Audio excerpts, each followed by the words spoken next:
DSC విషయం పక్కన పెడితే ప్రతి ఇయర్ కూడా ఏదో ఒక జాబ్ క్యాలెండర్ వైజ్గా అంటే పోస్టులు భర్తీ చేస్తామని మంత్రి గారు పదే పదే చెప్తున్నారు. ఇది ఎంతవరకు మనం నమ్మొచ్చు?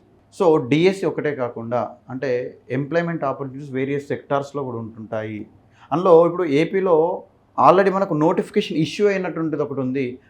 మనకు ఆంధ్రప్రదేశ్ హైకోర్టు ఆధ్వర్యంలో వివిధ జిల్లా కోర్టులో ఏవైతే వేకెన్సీస్ ఉన్నాయో అంటే సుమారుగా 1620 పోస్టులతోటి వివిధ డిస్ట్రిక్ట్ కోర్ట్స్లలో అంటే రకరకాల పోస్టులు, 10 రకాల పోస్టులు ఉన్నాయి.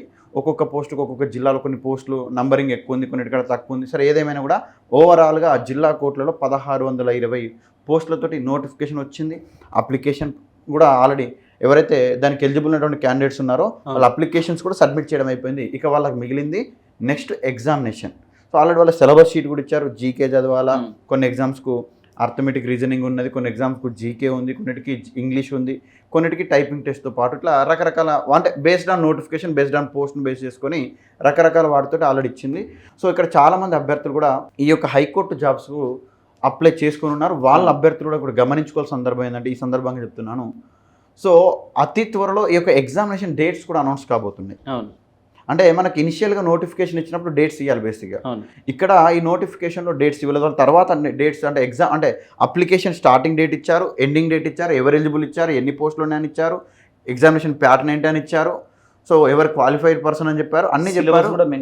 సిలబస్ కూడా ఇచ్చారు, డీటెయిల్గా ఇచ్చారు, ఇవన్నీ ఇచ్చారు. బట్ ఎగ్జామినేషన్ డేట్స్ మాత్రం అనౌన్స్ చేయలేదు. ఇప్పుడు ఆ ప్రాసెస్ అంతా కంప్లీట్ అయిపోయింది. ఇప్పుడు ఒక ఎగ్జామినేషన్ డేట్స్ ఒకటి మాత్రమే ఉంది. ఆ ఎగ్జామినేషన్ డేట్స్ కూడా as early as possible maximum ఒక 15-20 రోజుల లోపల ఎప్పుడు ఎగ్జామినేషన్స్ కండక్ట్ చేస్తారని ఒకటి అనౌన్స్మెంట్ కూడా రాబోతుంది. డిఎస్సి అభ్యర్థులు అంటే పోస్ట్ వస్తే ఓకే, పోస్ట్ రాని వాళ్ళ గురించి మీరు సజెషన్ ఏంటి? అభ్యర్థులకు నేను మళ్ళీ చెప్తున్నా, ఏపీలో కూటమి ప్రభుత్వం నోటిఫికేషన్ ఇవ్వడానికి సిద్ధంగా ఉంది అంటుంది. మనం కూడా ప్రిపేర్ అవ్వండి. మాస్టర్ చెప్పినట్టు డేట్లు రాలేదంటున్నారు. ఇది మీకు సువర్ణ అవకాశం. నేను మళ్ళీ చెప్తున్నా, డేట్లు ఇస్తే 40 రోజుల కన్నా ఎక్కువ ఇయ్యరు. మళ్ళీ మీరు ఇప్పుడు 4 నెలలు ఇవ్వలేదు, 5 నెలలు ఇవ్వలేదు అని అంటారు. మీకు సిలబస్ ఇచ్చి మీకు వస్తుందని చెప్పి 1620 పోస్టులు మీకు ఇది ఉందని చెప్పిన తర్వాత నువ్వు ఇప్పుడు ప్రిపేర్ కావాలి కదా, తర్వాత నువ్వు మళ్ళీ ప్రభుత్వాన్ని బ్లేమ్ చేయి. కాబట్టి నేనేం చెప్తున్నా అంటే మస్తు ఉపాధి రంగాలు ఉన్నాయి, మీరు మంచిగా ప్రయత్నం చేయండి. ఒక్క డిఎస్సీఏ మనకి ప్రాణమై ఉండొద్దు. నిజంగా ప్రేమించాలి, హానెస్ట్గా ట్రై చేయాలి. ఒక డిఎస్సి 2 డిఎస్సీలు ట్రై చేయాలి తప్ప ఇక డిఎస్సి వస్తేనే బతుకని చెప్పి మొత్తాన్ని మన జీవితాన్ని త్యాగం చేసేంత మాత్రం చేయకండి. మనం బతికేదే 50-60 సంవత్సరాలు బతుకుతున్నాం. అలా 40 ఏళ్ళు మీరు డిఎస్సి కోసమే వెచ్చించడం అనేది ఒక విధంగా కూడా కరెక్ట్ కాదు. నిరుద్యోగ సమాజం 1 or 2 డిఎస్సీలు ట్రై చేయండి. రాకపోతే మిగతా ఉద్యోగాలు ట్రై చేసి వదిలేసి వేరే రంగాల వైపు వెళ్ళండి. ఒక ప్రైవేట్ స్కూల్ పెట్టుకున్నా కూడా సక్సెస్ అయి ఉండొచ్చు ఈ అనుభవంలో. అవునా కదా? నేను ఒకటే చెప్తున్నాము, పోస్ట్ రాని వాళ్ళు మీరు లాంగ్ ప్రిపరేషన్లో ఉండుంటే కనుక ఈ డిఎస్సి చాలు అని మీరు అనుకుంటే క్విట్ అవ్వండి, మిగతా రంగాల వైపు వెళ్ళండి. లేదు నేను ఇంకొక డిఎస్సి ట్రై చేస్తాను అని అనుకుంటే, మీకు ఓపిక ఉంటే, మీ ఇంట్లో కూడా ఆ సామర్థ్యం, శక్తి సామర్థ్యాలు ఉంటే మీరు దాన్ని ముందుకు తీసుకెళ్ళండి. శక్తి సామర్థ్యాలు ఇన్ ద సెన్స్ ఎకనామికల్గా మిమ్మల్ని బేర్ చేయగలిగితే మీరు ముందుకెళ్ళండి. లేదనుకుంటే ఈ డిఎస్సిని ఆఫ్ చేయండి. ఎవరైతే ఈ సంవత్సరం గత 1 or 2 years నుంచే మేము డిఎస్సి ప్రిపేర్ అవుతున్న వాళ్ళు మీరు ఇంకో డిఎస్సి కూడా ప్రయత్నం చేయండి. ఈ లోపు మీకు ఈ కోర్ట్ ఎగ్జామ్స్ కూడా పడినాయి. అది కూడా సిలబస్ జనరల్ నాలెడ్జే ఉంది. మొన్నటి వరకు మీరు చదువుకొని ఉన్నారు కాబట్టి ఇంగ్లీష్ కూడా ఉంది అందులో. మీరు కూడా మనం చదువుకొని ఉన్నారు కాబట్టి ప్రయత్నం చేయండి, రకరకాల ప్రయత్నాలు చేయండి. ఏదో ఒక నోటిఫికేషన్ దగ్గర మీరు విజయం సాధిస్తారు ఖచ్చితంగా. మీరు ఇంత సరస్వతి మాతకు, ఇంత విద్యకు మీరు కేటాయించినప్పుడు ఏదో ఒక రూపంలో విద్య మళ్ళీ మీకు తిరిగి వస్తుంది, మీకు ఖచ్చితంగా జాబ్ వస్తుంది. ప్రయత్నం మాత్రం మీరు ఆపొద్దు. ఏది ఫ్రెష్ క్యాండిడేట్స్ అయితే ఆల్రెడీ 7-8 సంవత్సరాల నుంచి ప్రయత్నం చేస్తున్న అభ్యర్థులు ఇంకా గమ్మత్ ఏంటంటే 2018 డిఎస్సి మిస్ అయిన వాళ్ళు కూడా ఇంకా ట్రై చేస్తున్నారు. 2018 కాదు సార్, 8 మిస్ అయిన వాళ్ళు కూడా ట్రై చేస్తున్నారు సార్.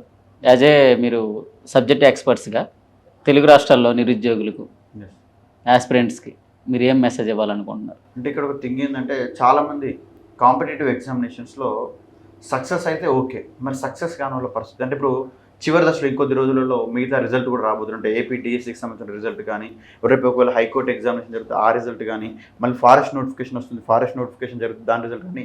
అంటే రిజల్ట్ వచ్చినప్పుడు అభ్యర్థులు చాలామంది సక్సెస్ అయిన వాళ్ళు ఒక రేంజ్లో ఉంటారు, సక్సెస్ అయిన వాళ్ళు చాలా హ్యాపీగా ఉంటారు, కానీ ఫెయిల్ అయిన వాళ్ళకు బాధ అత్యంత ఘోరంగా ఉంటుంది.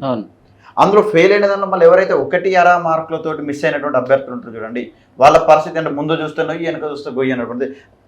అంటే నీ డెస్టినీకి దూరంగా ఉన్నాడు, అంటే తక్కువ మార్కులు వచ్చినప్పుడు సరే ఫెయిల్ అయ్యింది, వాడు చదవలేదు, ఎక్కడో లోపం ఉంది. బట్ వీళ్ళు హార్డ్ వర్క్ చేసి రిజర్వేషన్ కారణంగానో పోస్టులు ఎక్కువ లేక కారణంగానో ఏదో ఒక కారణంగా అతనికి ఉద్యోగం రాలేదు. సో అలాంటి అభ్యర్థులు ఎవరైనా సరే, లేదంటే చిన్న చిన్న మిస్టేక్స్ తెలిసి తెలియక, అంటే ఫస్ట్ టైం అటెంప్ట్ చేసేవాళ్ళు లేదంటే సెకండ్ టైం అటెంప్ట్ అయినా కూడా తెలిసి తెలియక ఏదో 1-2 మిస్టేక్స్ చేసి దాని ద్వారా జాబ్ లాస్ అయినటువంటి అభ్యర్థులు ఎవరు కూడా కుంగిపోని అవసరం లేదు. కాంపిటేటివ్ ప్రభుత్వ ఉద్యోగం ఒకటే కాదు, మీకు అనేకమైనటువంటి వివిధ సంస్థలు, ఇందాక మాస్టర్ చెప్పినట్టు వివిధ ఐటీ సెక్టార్ ఉంది, అది కాదనుకుంటే సర్వీస్ సెక్టార్, మనకు బేసిక్ సర్వీస్ సెక్టార్ ఉంటుంది, డెవలప్మెంట్ సెక్టార్ ఉంటుంది. ఇట్లా నువ్వు ఎక్కడ ఇంకా బ్యాంకింగ్ కానీ, రైల్వే కానీ, ఈపీఎఫ్ అనేక నోటిఫికేషన్స్ వస్తుంటాయి. నువ్వు ఎప్పుడు ఒకవేళ నువ్వు ప్రభుత్వ ఉద్యోగమే సక్సెస్ కావాలనుకుంటే ఆల్రెడీ నీకు ఇలా ఎక్స్పీరియన్స్ ఉంది కాబట్టి, ఇప్పుడు 1-6 మార్కు 5 మార్కులతో 10 మార్కులతో నీకు ఉద్యోగం రాసింది కాబట్టి, నువ్వు నెక్స్ట్ నోటిఫికేషన్ కోసం ఒకవేళ ప్రిపేర్ అవుతా, అంత నేను బేర్ చేయగలుగుతా, ఒక 1 or 2 years ఇంకా కూర్చోగలుగుతా అనుకున్నప్పుడు మాత్రము నువ్వు గతంలో ఏవైతే మిస్టేక్స్ చేసినావో ఆ మిస్టేక్స్ను రెక్టిఫై చేసుకొని జాగ్రత్తగా ప్రిపేర్ అయితే విజయం నీ పక్కనే ఉంటుంది.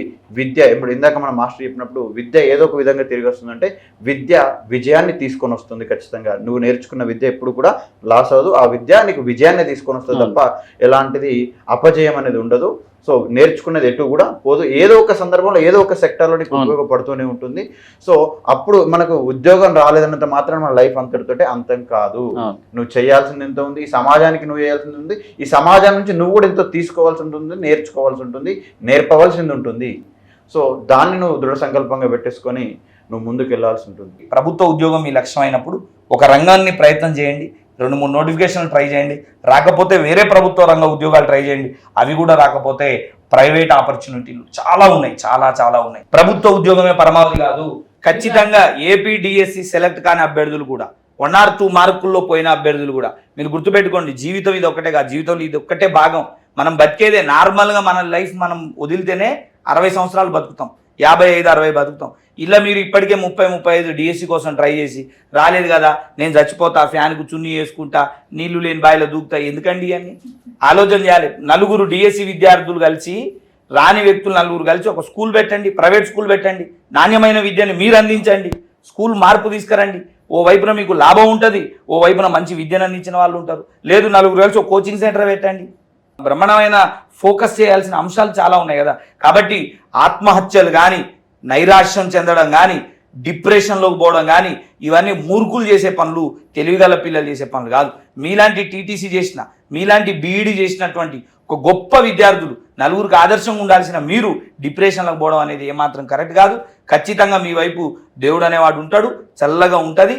అంతా చదువుకొని పోండి, మీ టాలెంట్ని నమ్ముకోండి, యాదో ఒక రోజు ఉద్యోగం వస్తుంది. Thank you sir.